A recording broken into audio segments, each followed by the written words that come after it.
Загадкава знік яшчэ адзін былы паплечнік Паўла Латушкі.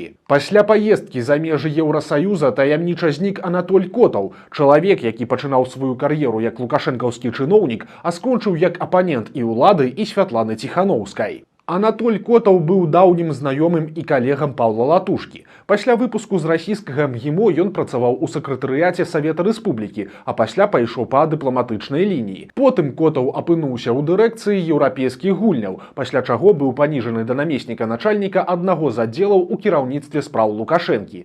У 20-м годзе Котаў пайшоў, адтуль не пагадзіўшыся з палітыкай Лукашэнкі, і выехаў у Польшчу, дзе стаў правай рукой Паўла Латушкі. Імаверна, менавіта на фонд Котава, які ў таго быў, а ў Латушкі не было, і паступалі грошы на дзейнасць народнага антыкрызіснага ўпраўлення. Але старыя знаёмыя ў выніку разышліся менавіта па фінансавых прычынах і дагэтуль судзяцца за грошы. Котаў жа знайшоў сабе новых саюзнікаў і стаў адным з арганізатараў форума дэмакратычных сіл разам з Валерыем Цапкалам, Вольгай Карач і іншымі дзеячамі. Апошнім часам Анатоль жыў у Варшаве і працаваў у івент-агенцтве Тэра Груп, заснаваным былым палітвязнем Віталём Крыўко. І вось некалькі дзён таму Котаў паведаміў калегам, што бярэ адгул па асабістых справах. Жонцы ж ён сказаў адваротнае, што яму трэба ад'ехаць па рабоце. У выніку Анатоль Котаў знік, меркавана пасля вылету ў Турцыю. Навошта ён туды накіраваўся, пакуль што незразумела. Па нашай інфармацыі, Анатоль Котаў перастаў выходзіць на сувязь 21 жніўня.